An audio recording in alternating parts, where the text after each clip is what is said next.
नमस्कार, स्वागत है आपका जीबीएन 24 न्यूज में। मैं हूं आपके साथ में आस्था चौहान। आइए रुक करते हैं आज के बुलेटिन की तरफ। वर्दी के नशे में चोर चौकी इंचार्ज और सिपाहियों ने की अर्धनग्न कर दलित की पिटाई। रिश्वत न देने पर आंख बबूला हुआ दरोगा। पिटाई के बाद किया 151 में दूसरे दिन चालान। आखिर योगी सरकार कब लेंगे बिगड़ेल सिपाहियों और दरोगा के कारनामों का संज्ञान। दोआबा में हो रहा पारसी समाज पर पुलिसी आतंक।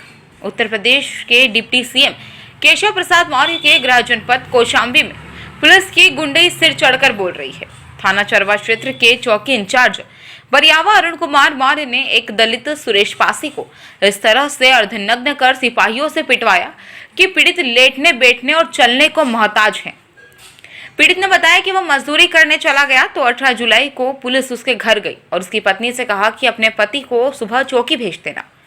सुबह जब पीड़ित अपनी पत्नी और बच्चों के साथ चौकी गया तो वहीं दरोगा ने इंतजार करने के लिए बैठा दिया। लगभग 11 बजे पीड़ित का विपक्षी जगतपाल चौकीदार आया और दरोगा से कानाफूसी करने के बाद बाहर निकल गया।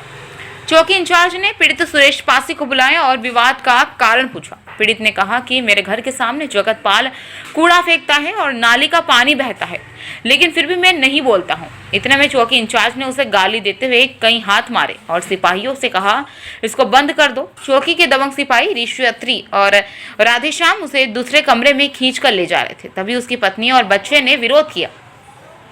पीड़ित ने बताया कि उसकी पत्नी को भी ऋषि ने बाल खींचकर मारा पीटा और गाली देते हुए धक्का मार के गिरा दिया। सुरेश को कमरे में बंद कर इतनी बुरी तरह से पिटाई की गई कि वह चलने फिरने को मोहताज हो गया। दरोगा ने चौकीदार को छोड़ दिया और पीड़ित को शाम को थाने ले गए। थाने में रात को सिपाही ऋषि उससे 2 बियर का पैसा लेकर छोड़ दिया। दूसरे दिन फिर चौकी इंचार्ज ने पीड़ित सुरेश और चौकीदार को बुलाया। सिपाही राधेश्याम और ऋषि ने बाइक पर बैठाकर उनको थाने ले गए और वहां पर फिर सुरेश की पिटाई की। पिटाई करने के बाद दोनों पार्टियों को सिपाही ने बाइक में बैठाकर पीएससी चाइल्ड ले जाकर डॉक्टरी कराए और 151 में चालान कर दिया। पीड़ित ने उच्च अधिकारियों और मुख्यमंत्री योगी को पत्र भेजकर न्याय की गुहार लगाई है। ये बताइए आपके साथ क्या घटना घटी है?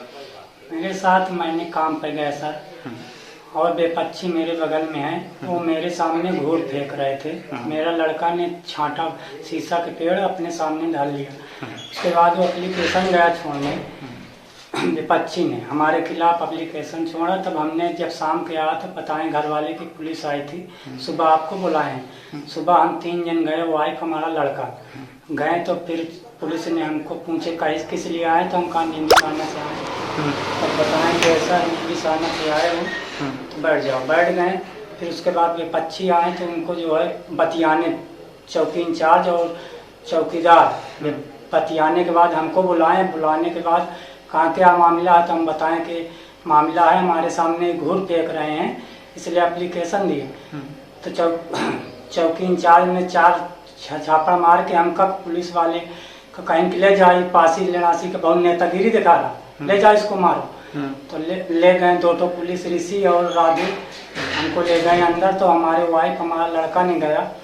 तो हमारे वाइफ को ढकेला बाहर करने का, नहीं छोड़ रही थी हाथ। तब 2 झापड़ मार के बाहर किए हमारे लड़का का, वाइफ का बाहर करके हमको अंदर किए। जीन्स उतरवाए कि हमको 2 आदमी पकड़े हाथ, और राधे और ऋषि ने हमको पैंट उतरवा के हमको मारे थे और डंडा से मारे, हमारे चूतर और जान लाल।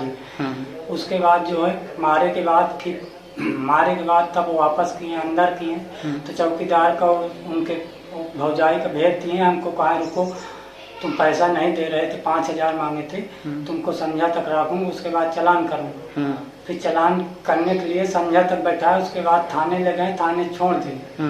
बिहान में फिर हमको बुलवाने के बाद बेपच्छी को बुलाएं, फिर ले गए थाने के बाद बेपच्छी का कुछ नहीं मारा, हमको फिर भी मारे। 151 में चालान करके ले गए, हमको डॉक्टरी कराएं।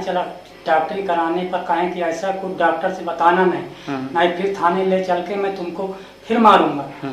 तो इसलिए हमने कुछ नहीं बताया, अपने मन से डॉक्टरी कराया। कहा कुछ नहीं बताना, नहीं मैं फिर खिलाफ तुमको फंसा कर कोई धारा लगा के तुमको मैंने फिर फांस दूंगा। तो इसलिए हमको सर डर है, कोई भी धारा हम लगा सकते हैं, बेपक्षी से कुछ लगवा के हमको फांसने का डर है। इसलिए मैं सर आपसे अनुरोध कर रहा हूँ, मेरे बचने का कोई उपाय बताया जाए।